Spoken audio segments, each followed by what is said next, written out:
Hey there, baseball fans. Nathan Rohde and Shooter Hunt here with the latest episode of Coffee and Curveballs.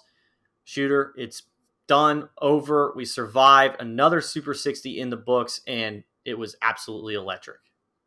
Yeah, electric as always. Love having all the scouts out. It's almost like a fraternal party where everybody's getting together for the first time, first day of school, seeing all these guys after their winter advancements they've made, and they certainly have made a lot of those. Yes, they certainly have. So we're going to roll through a handful of guys that were the obvious standouts at the event, but be sure to check out prepbaseballreport.com as we have a ton more stuff going way more in depth on a lot more guys because it was a big time day.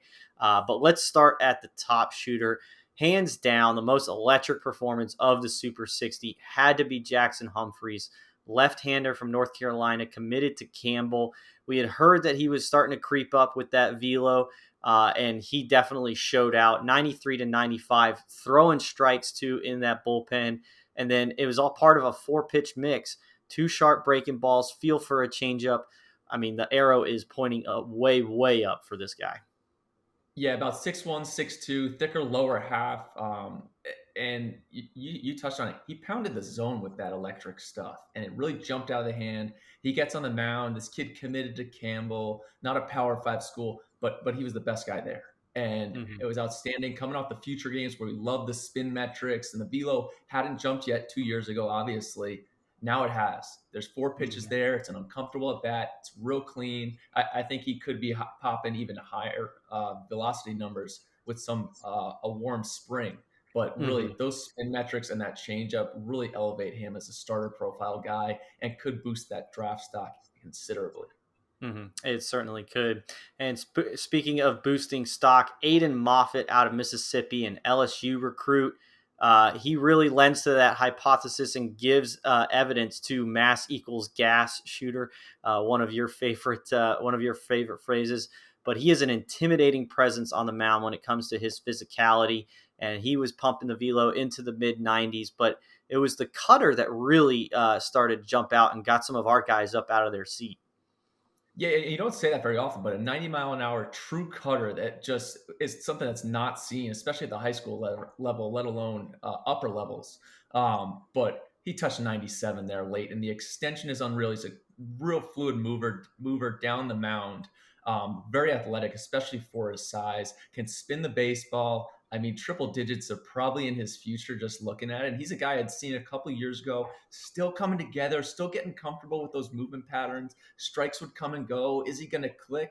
Well, it's starting to click. And that's what's amazing about player development. The fact that guys like this can make those jumps. And I think he's just getting started right now. And Moffett definitely put his name on the map.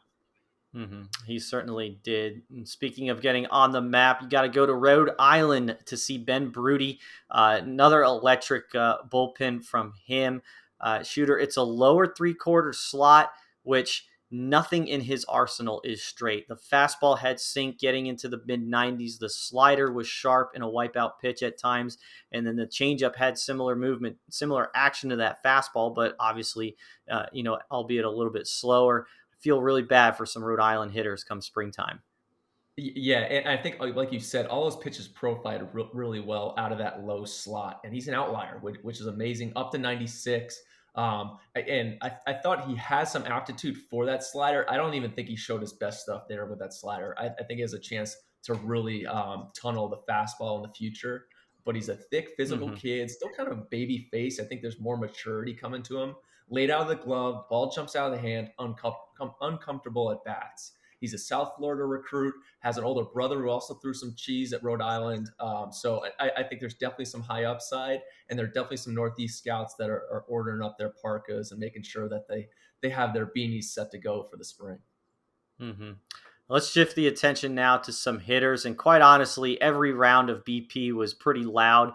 We could go on for hours with those guys, but highlighting just a few guys, starting with Maximus Martin out of New Jersey, a Rutgers recruit shooter. He was hitting absolute lasers in his BP. He's put together. The hands are quick. A lot of upside for this guy. Yeah, and there were some more high-profile shortstops, and like you said, everybody did good. Max Martin, for me, was the clear winner of the day because maybe a little less known. He's a Jersey kid, committed to Rutgers. Who is this guy? Comes in there, looked the part physically, Steps up to the plate. Hmm. My notes said it looked dangerous. Like he was up there. There's controlled aggression, exploding on the baseball, really moved well through impact. And then he goes out on defensively and does a great job at shortstop. But he really looked the part. And shoot, it was a big day for shortstops coming out of Jersey.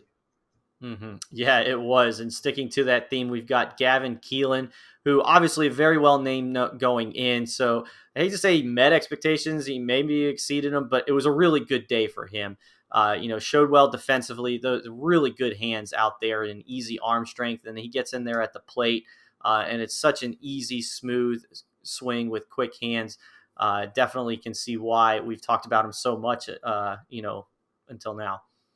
Yeah, and I've seen Gavin have plenty of bats the last 3 years, but I've never seen him in Mhm. workout. So it was a treat to get to see him actually step to the plate. I thought he gave a nice little glimpse at, hey, there is some more power in here. I mean, Wisconsin is the SoCal shortstops of the rest of the country, and he did a great job at the plate. I think he's going to really hit. Obviously, he's done that in game. Goes out to shortstop, and the ball found the right spot in the glove every time. The glove to hand is advanced, like basically what we've come to expect out of Wisconsin kids who can play shortstop. But what I loved about him is he ran a 6.7, but it's that burst that he has side to side and that quick first step that I think gives him a chance to potentially stick at shortstop. So Mhm. obviously, Gavin Kilen, huge winner.